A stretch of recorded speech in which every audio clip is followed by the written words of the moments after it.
Yo, what up everybody? I'm Dave Miranda and this is episode 13 of Just Give Me 5. I hope you guys are doing well. You've been having a good week and everything. If you guys caught episode 12, then you remember I was speaking on the Ultimate Warrior and Macho Man Randy Savage. Well, look at what shirt I am wearing today. Ha ha ha ha. Shout out to my amazing sister for this awesome Christmas gift. And if you remember, this was WrestleMania 6. This is the bout where the Ultimate Warrior actually put Macho Man into retirement. So it was pretty legendary, pretty legendary. Awesome stuff, man. Yo, speaking of episode 12, how about Element, huh? Was that amazing or what, yo? Jeez, that dude was up here just spitting all over the damn place and we loved it, we loved it. Yo, man, I'm telling you, that guy is something, he's just something great, man, something great. So make sure you guys watch episode 12 so you understand what I'm talking about. All right. But today's guest can not only rap very, very well, but he can also b-boy, he can draw. In fact, he drew the Writers Guild logo for our group a while back, and that came out amazing, yo. Plus, lately he's been getting into film production, and he's been filming all of his own videos, and those have been coming out real dope. And he's also a fitness guru, and we're gonna totally get some health tips from him for sure. So ladies and gentlemen, without further ado, I present to you, Penny the Great. What's good, everybody? This is Penny the Great, and all I'm saying is just give me 5.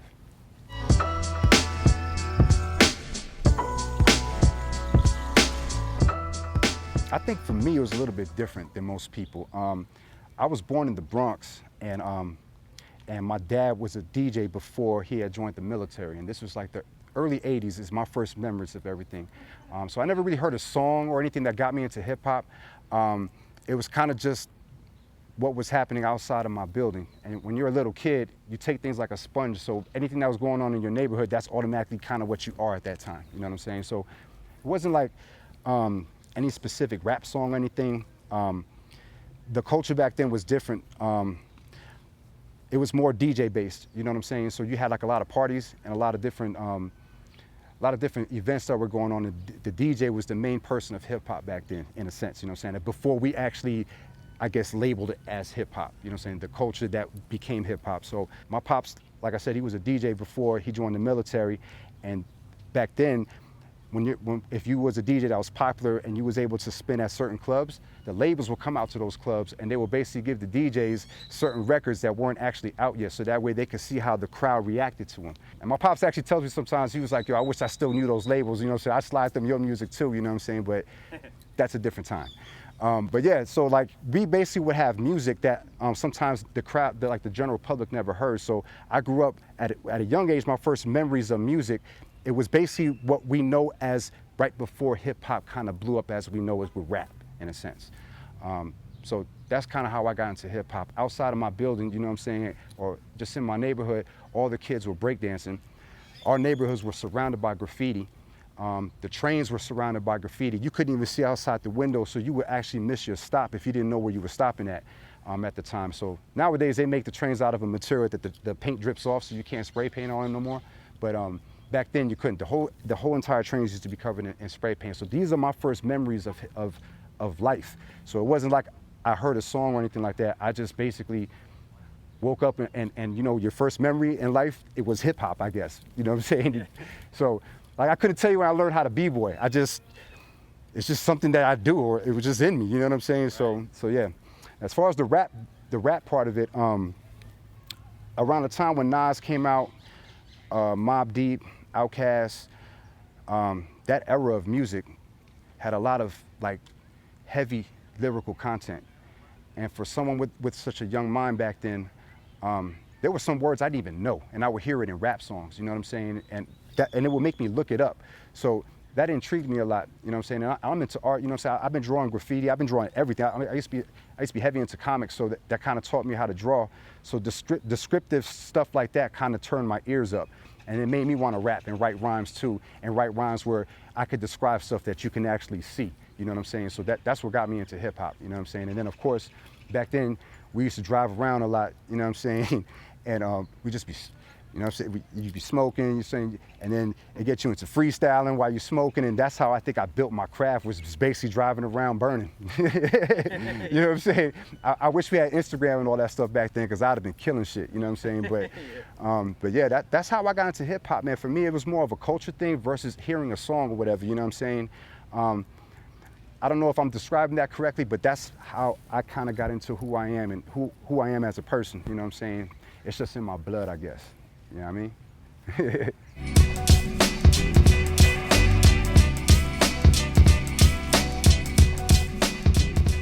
Whew. This is very hard because I've done and been involved in some incredible shows.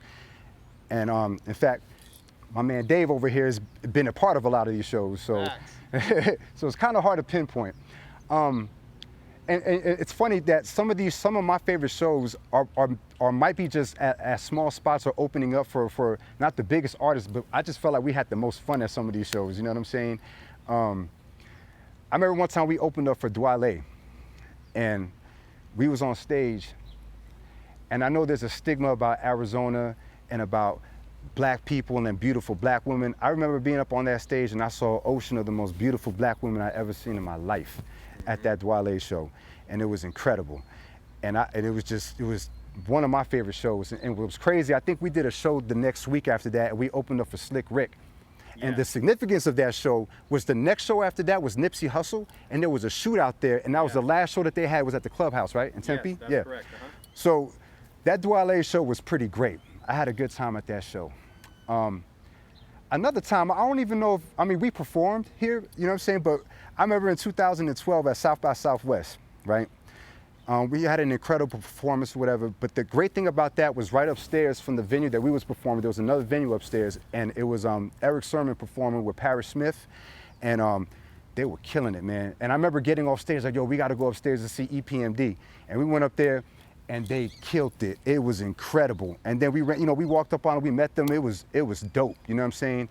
I don't know, was that the same night that we bum rushed the BET Green Room? Was that the same night? Yeah, tell that. It was the same night? Oh, yeah. Oh shit, all right, so check this out. So we in Austin, Texas. Let me set the picture. We in Austin, Texas. I used to live in Texas, you know what I'm saying? I got some people in Texas. Shout out to my homie Sheldon, you know what I'm saying? He held us down. He gave me the maximum to drive, gave me a crib to stay for that South by Southwest weekend, and it was great. But that night, after we finished meeting EPMD, we met DJ Scratch that night. Yeah. There was people talking about, hey, there's gonna be this performance. It's gonna be Big Crit, it's gonna be Miguel, it was gonna be Machine Gun Kelly, and Kendrick Lamar. And I wanted to check it out because I never seen Kendrick Lamar perform. So I was like, yo, let's go check this shit out. I was like, yeah, let's go check this shit out. So we get in front of the venue, and I don't know if y'all have ever been to South by Southwest, but it's like on 6th Street, and like each of the different clubs have different people performing all night. This venue had a line wrapped around the whole block. And then there was another door, like I guess, which was the VIP or the artists, the people that were performing, the way that they go in. So I was like, I looked around, and I looked at Dave, I looked at Miss Mega Ran, and I was like, yo, we gonna get up in here, just follow my lead. They're like, what you talking about? I'm like, just follow my lead, bro. I'm just gonna get us up in here real quick. So I had the Hulk juice going, you know what I'm saying? I've been drinking a little bit, and I walked up in there. Well, I walked up to the bouncer, and I was like, yo, we got to get up on stage with Kendrick Lamar right now. I'm like, if we don't get up on, he can't perform without us. And he was like, for real? I'm like, yo, we got to get up on stage right now. So he let us in. So now, when we in there, I'm just thinking that we're just going through a back way to get into the venue, but we're actually in the green room of the BET South by Southwest venue. And it was crazy because it was like Young Guru was up in there, Sean Money XL was up in there, Big Sean was up in there, you had Miguel rehearsing with his band. It was incredible. And then it was us, you know what I'm saying? And we just up in there chilling. And I was like, and they looking at us, you know what I'm saying? Like, everybody's looking at us like we supposed to, like, they just like not even really paying attention to us. So we just, I order a drink, you know what I'm saying? We there chilling. And eventually they catch on, like the people that actually work there, they know that we weren't supposed to be there, so they told us that we had to leave. But the night was still great because it was an incredible performance. I got to see Kendrick Lamar the first time and he killed it, so that was a great night. Okay, so my third favorite show, I think it was on my birthday. We used to do these events called The Hustle, where we basically used to get the venue and we used to get like the artists we thought that were really good in the city. And we, you know what I'm saying, we had, we put together shows, and this night was my birthday, and it was such a great turnout. I don't remember half of the night, but I saw the footage later on and it was incredible. I was like, God, I looked like I was having a great time. And then it was just a lot of love that night. Maybe because it was my birthday and everybody brought me a cake up on stage, so that was great. But yeah, that's probably my third favorite show. Rest in peace, Trap House, because I think he actually hosted that show for us, in fact. So rest in peace, Trap.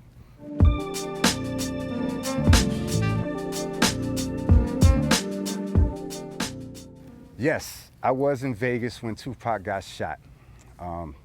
Crazy story, all right? So I was only 16 years old. I was really young.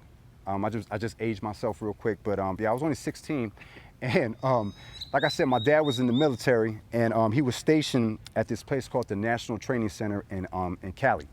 And where he was at, it was right outside of Barstow, which is like 3 hours away from Vegas. My uncle had a business in Vegas at the time. And my cousin, it was in September when this happened. I remember this being, I don't remember what was going on as to the reason why we had a lot of time off from school. I think there was some type of, is that fall break or something around that time or something like that? I don't remember the exact reason why we were kind of, because I remember not being in school for like a few days because we were just out chilling. But since my dad was in Cali and my uncle was in Vegas, I went to Cali. And then my cousin came down and flew to Vegas, so I went to Vegas to go meet my cousin. And again, I'm a little kid. I'm like 16 years old. He's 19. So the night of the Mike Tyson fight, we knew the Mike Tyson fight was happening at the MGM, and we wanted to go down there to see a bunch of celebrities because I'm like, yo, I know there's going to be a lot of celebrities. It's Mike Tyson fighting. So my uncle was like, I'll take y'all over there. In fact, I'll drop y'all off. He gave us some spending money. Obviously, we couldn't gamble, we couldn't drink or nothing, we were underage. So we were just walking around the casino chilling, looking for celebrities, right? So, long story short, we didn't see no celebrities, weird thing. So we walking down the street, walking down the strip, and we see a bunch, I mean, we're walking way down the strip because my uncle lived on Tropicana Avenue, so we're walking down by Fillmore, we're just walking the strip. You know, when you're young, you just walk blocks, you know what I'm saying? And we're seeing a bunch of commotion. We see some girls running the opposite way that we're walking.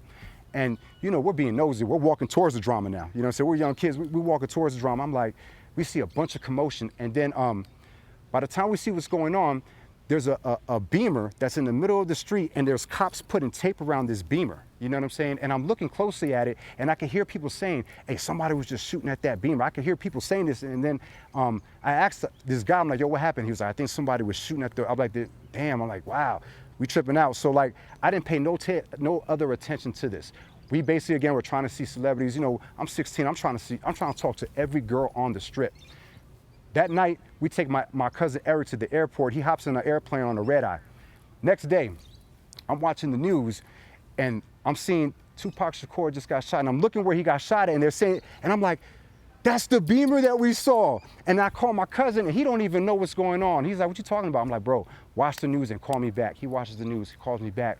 He got in trouble for calling me because back then, it was long distance, and I was in California, and he was in New York. But he was bugging out. He was like, yo, we was there, we saw that. I'm like, bro, we saw them putting the tape around the Beamer. You know what I'm saying? And I feel like, as a hip hop artist, you know what I'm saying, I feel like I have a piece of hip hop in me, you know what I'm saying, because of that night, you know what I'm saying. A lot of people don't believe me that happened, but people that know, there's certain people that know, crazy night, you know what I'm saying. Shout out to my people in Cali, because I remember talking to the kids over there about them when I came back, and they're like, that didn't happen. I'm like, bro, I was there. So yeah, it happened, yeah.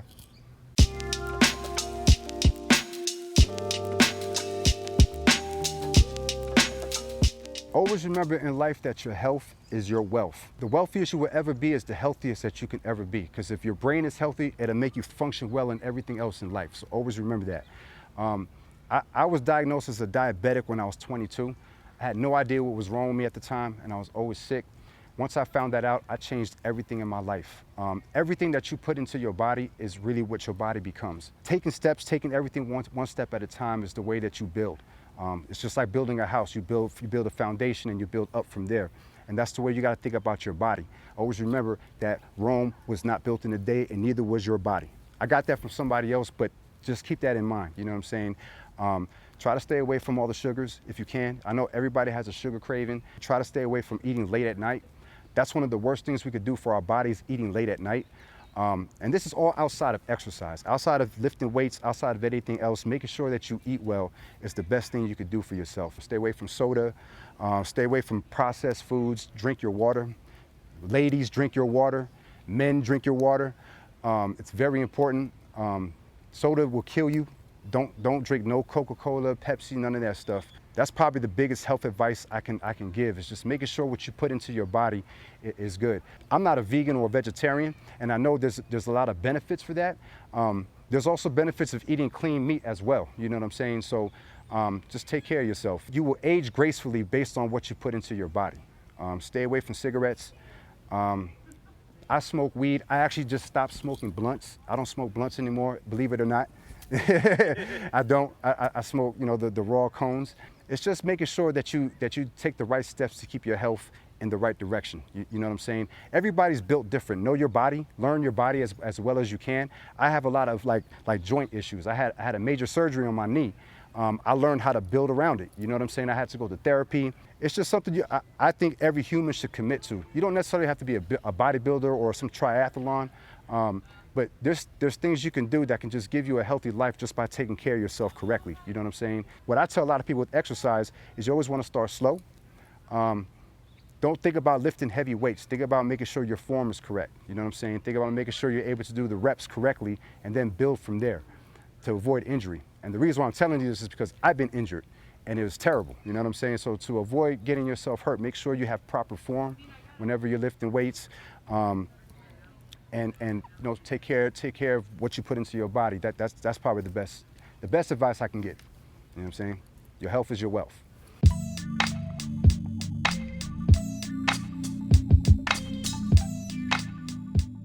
I take everything as a blessing. Any positive or any win that I can get in life, I take it as a blessing. So if there's anybody that looks up to me, or if I'm in a position to give advice, I take that as a blessing. That means that the higher power has a purpose for me. You know what I'm saying? So it makes me feel good. Makes my heart feel fulfilled. I know there's a lot of things in life that we want to do and get done, but something like that is a bigger fulfillment to me than maybe getting rich or whatever. You know what I'm saying? So if I'm a blessing to somebody else, then I feel like that's a blessing for me. Yo, shout out to my squad at the Writers Guild. Shout out to my boy Dave. Shout out to my boy Jimmy for having this incredible show. Make sure you subscribe. Make sure you share it with your family, with your friends, your sisters, your uncles, with everybody. It's only going to grow and get bigger. Shout out to my boy Enzo. We're actually working on a project right now. We're just about done. Shout out to Mega Ran. Shout out to Slot Funk Dust. We got a project that is done. We've been working on for a while, so I'm looking forward to that. Make sure you guys stay safe out there. Keep your distance for people if you can. We're still in the pandemic. I don't care what the government says. We're still in the pandemic. Don't get it twisted, you know what I'm saying? So that's all I got, yo. Peace. And there you have it. Much love and respect to my brother Penny the Great. Yo, that's my man for real right there. We've experienced so much together in this hip-hop game, and he has got stories for days. Trust me on that one. Make sure you guys are following him on social media. Shout out to my good brother Jimmy Nelson on camera. Make sure you guys subscribe to the YouTube channel. And hope you guys enjoyed this episode. Continue to be safe. And until next time, stay tuned, stay blessed, stay healthy. Just give me 5, y'all.